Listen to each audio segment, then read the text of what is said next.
Hey everyone, welcome to another episode of Content and Conversation with Allergies. My name's Drew Page, and today I'm joined by Ross. We both have gravelly voices, but we're going to try our best to talk about bottom funnel content strategies and how we can execute those better. So just to give you the overarching theme, if you can take one thing away from this conversation, it's basically how can you meet your customers in search when they're making that last mile comparison, their final decision. Think pages like cost related queries or comparisons, and we'll get into more of that. But Ross, I want to kick it over to you. Where do you want to start? What is that makes the most sense in this conversation? Thanks, Drew. Yeah, allergies hitting us here in Austin and Sonoma County, where you're at. But the overall thought process that I think warranted this podcast is this conversation is most prominent in SaaS. There's more terms here that have high lifetime value. And even if they have small search volume, they can generate $100,000 type conversion. So it makes sense there at the most frequency, but these kind of terms exist everywhere. So for that reason, if we're starting with SaaS, something that we're seeing emerge and is, I think, very important here is generally you can't rank for best X software terms with, or even X software terms with your landing page. And the problem with that is, like, a lot of people go down that assumption line and don't do anything else in order to rank for these very valuable queries they'd like to rank for. And the reality is, unless you're HubSpot or the most authoritative brand in your space by a significant lead, you typically cannot rank for those things. So what do you do instead? What we're seeing increasingly is essentially fight fire with fire. Is you see best X roundups, even from first parties, ranking for a lot of those things. So increasingly, we're essentially recommending to clients, yes, hit those core best practices on those software pages, or in your case, if you're in e-com or any space, those core category pages, but also build a roundup type page that has a different anchoring, that's more of a roundup versus the X experience.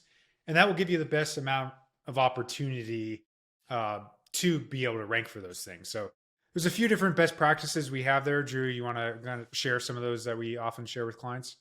Yeah, I think one is, well, first of all, I see a lot of clients come to us and they say, like, our only KPI is ranking for this main keyword. And that feeds right into what you just said about looking at the SERP, understanding what Google is surfacing as, like, yeah, maybe there's one or two landing pages and you're lucky if you're amongst those two, but most often it's roundups.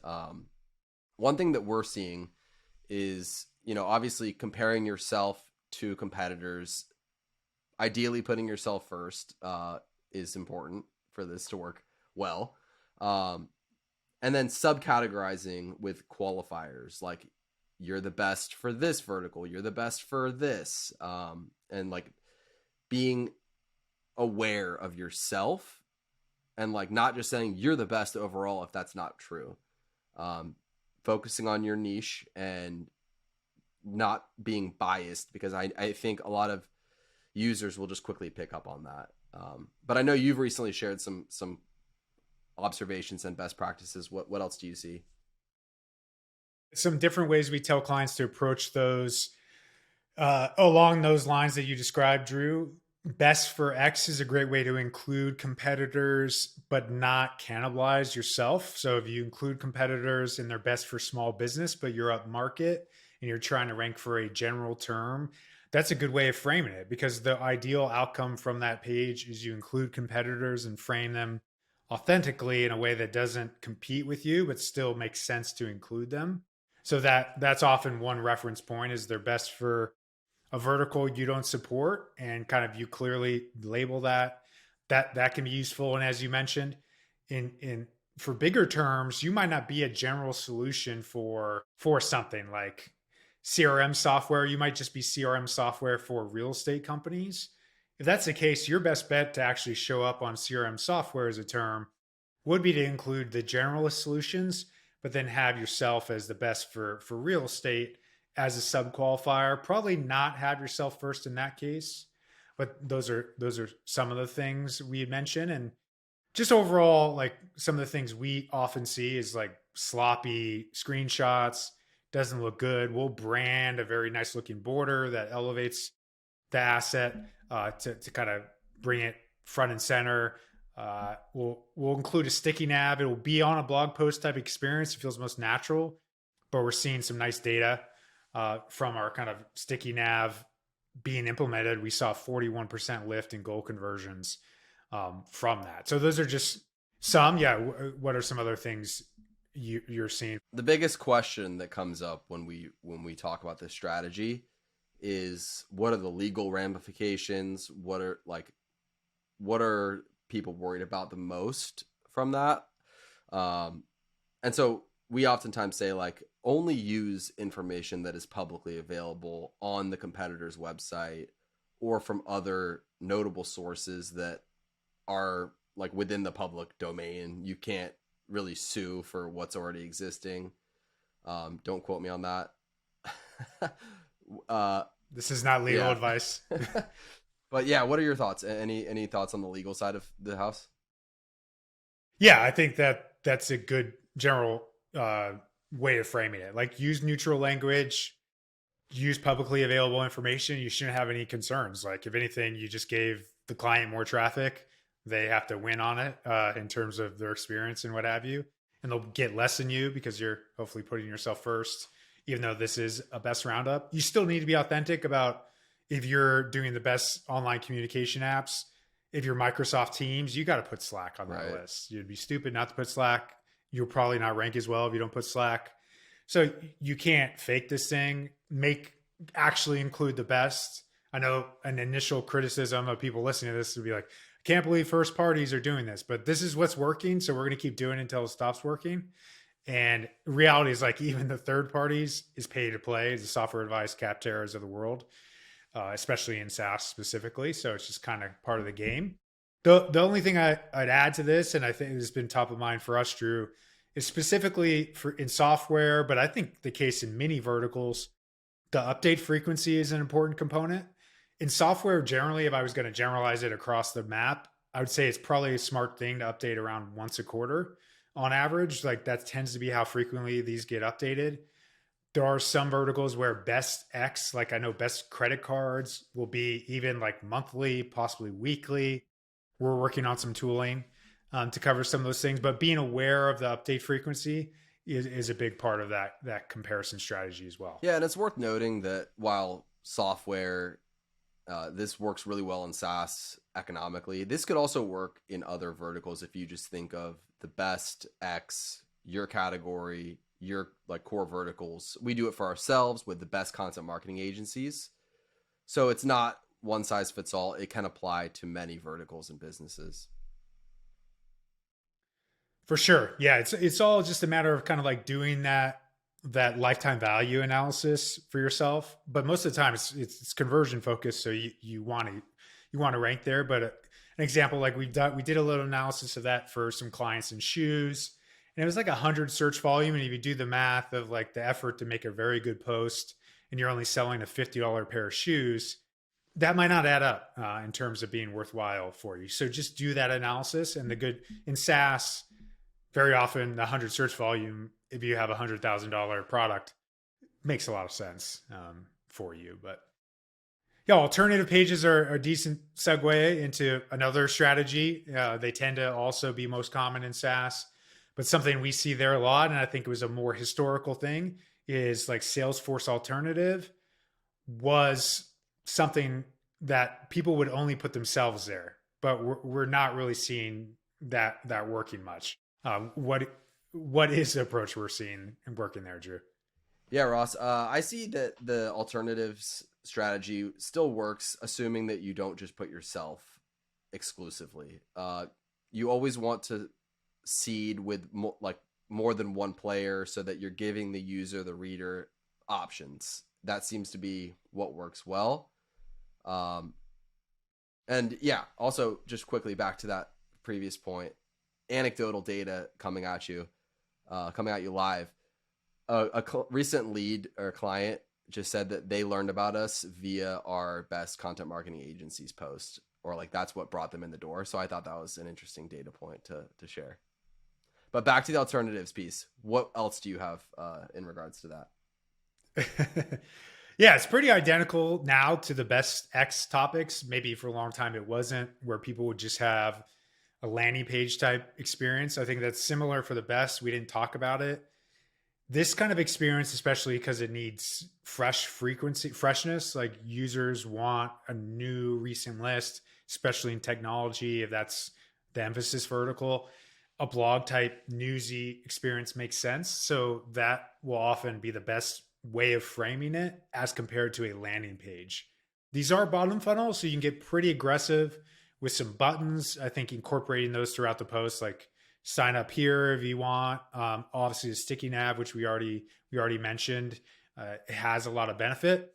But having it on the landing page experience just generally doesn't match what is ideal there from what we've seen. The one exception is kind of the next topic type we come across a lot, which is versus pages.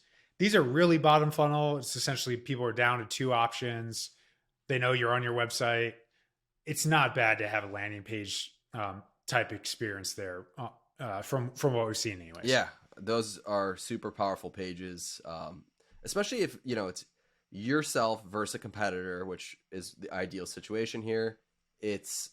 You're more likely to rank for it because it's about you. And we've seen just data from our clients where we created those pages. And even though the search volume is incredibly low, and you might say, oh, why would I even spend the time to do this? The ROI equation is massive on those pages. Yeah, we've seen 200 visits equal 200,000 plus in attributable revenue from those topics. Those were versus topics. And there's probably more lucrative industries where that number is much higher from what we've seen. So, I mean, those are the core topics, Drew, especially in most industries versus alternative costs best. There's obviously variance across industries, but those are the most common. We talked about push strategy, but what about just macro strategy? Like what else should people consider beyond just how to create these pages? Yeah.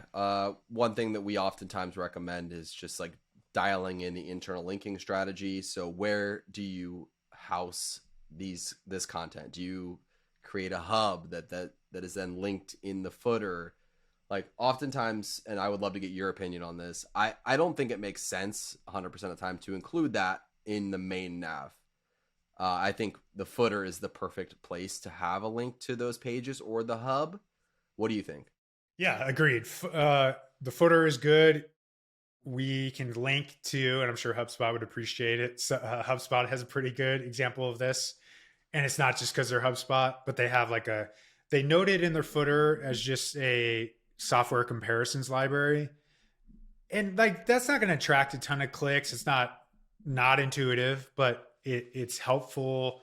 It will pass link equity to those pages rather than orphaning them. There's obviously nervousness around including competitors, but we still have to get this high in the architecture. So I do like that footer link, as you mentioned, on the hub. Maybe you have a blog index. You could put it at the bottom as a category in that index. So it's still one click from the homepage. Google can find it. It's not the end of the world if users don't find it. They're going to find competitors. It is what it is. But those are some of the strategies to get it more visible without distracting from people who didn't know about those people. Yeah, and I think I will also link to the PandaDoc example that I shared. And I think they have this is kind of an interesting strategy that they have. Their title tag is PandaDoc alternatives. Like they're actually going head on for that query where it's like people kind of looking to just like understand. Maybe they've heard of PandaDoc and they're like, let's see what else is out there. Not sure I would recommend that full stop, but it is interesting. Oh, I love it. I have not seen this. Yeah, this is interesting. We always mention like you should own the conversation around reviews or whatever. Like there's no reason not to build that page if you're in an industry that people might be trying to grab that from you, which is SaaS once again. But yeah, love this approach. We'll show it on the video. We'll link to it, but essentially they have this to say it out loud for people listening. It says switch to PandaDoc, as you mentioned. But then below, they have all their versus alternatives type pages. So they're still mentioning the competitors in a way that intuitively makes sense. But then you can drop into that article and get more detail. It's not like also super screaming those other brands. So they're not like linking out to them. They give the names, but they're visible. And because it's PandaDoc, because it's you will always rank number one for this. So you don't completely screw it up for brand name alternatives. So why not do that in a way that makes sense? So love this approach from them. It's pretty unique. I haven't seen it a ton, so that's a good highlight. Yeah, and one final thought from me. We talked about the legal concerns of talking about competitors, and I had a question come up the other day. It was, what about retaliation? Like the competitor comes back with a verse page. And I think, again, it's like, it's fine for them to do that. And especially if, you're creating a better experience of where the user can get to the answer they most want to the fastest. And also just being okay with that. And if, your name is first in the most searches, I think you'll probably win. What do you think, Ross? Yeah, the only thing I would add is, like, if you're truly confident you're the best product, or maybe it's the best product in your category where you're not cannibalizing yourself again, like, this shouldn't be that nerve-wracking. It's nerve-wracking for the people that don't have a good product. Right. So you probably don't want to create a HubSpot alternatives if you're a small business that has a much inferior product than them and doesn't win on any kind of stanza.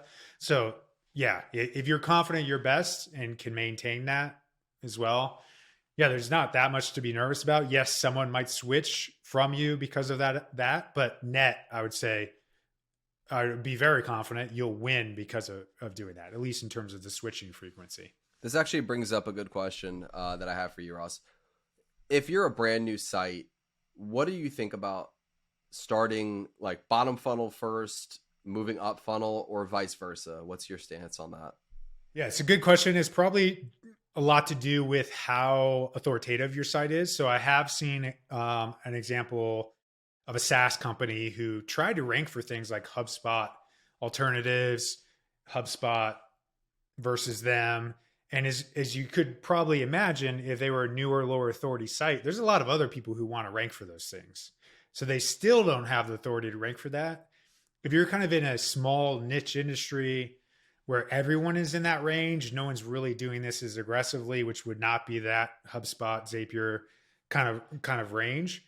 That's, I think, a great place to start because no one's probably doing it. So I guess the short version would be do those query searches, see who's showing up. If you feel like you're comparable in authority, or maybe they don't even exist, start there 100% of the time. If they don't, and there's other competitors in that space, top funnel, link acquisition type assets, brand awareness building will probably be a better start to be able to eventually change over to that. But if there is any query search volume for like you versus anybody at that point, which there probably isn't, can't hurt to build that early. I think those alternative topics we just talked about with your own brand, the building that quick, if there's demand yet, which there might not be if you're brand new, makes sense because it would be so easy. It brings up a good point too, of like, oftentimes we don't recommend doing two competitors comparison pages. Maybe I can pause and just get your thoughts on that. What do you think about it? Because if it's not including yourself, doesn't make sense. You're probably not going to compete with the G2s or the Capteras of the world. Probably SERP related. Like if both of those people have pages for themselves and you're competing against those big brands, I would agree. It wouldn't shock me, and I could be wrong, but going back to that HubSpot example, I could see them being capable of ranking for some versus type terms with people who are not them. Maybe it'd be a little more, it's just kind of harder to interject yourself into those conversations, but I've seen it occasionally be done. But I would generally agree that's probably like not a high priority item because it's going to be a little less effective on average. I see some people comparing like themselves to two other competitors as like maybe a workaround, potentially ranking for the other one for that like more targeted keyword of just the two competitors. But I can't imagine that works very often. Or what do you think? Yeah, agreed. And you made me think of another tip, is that some people will try to build an alternatives page and a versus page together, and the more things you do, the less likely you are to rank. But you see that a lot, and it probably comes back to, we keep saying HubSpot is free advertising for HubSpot, but they could probably pull off more of that because they're so authoritative. But if you're not having a huge rating domain authority lead on your competitors, you're probably a little less likely, and you probably should focus in on an alternative page, another versus page, and just be focused in that approach. That makes sense. All right, well, let's go funnel some money into our pockets. What do you think? Yeah, let's have some BOFU for dinner. I love it.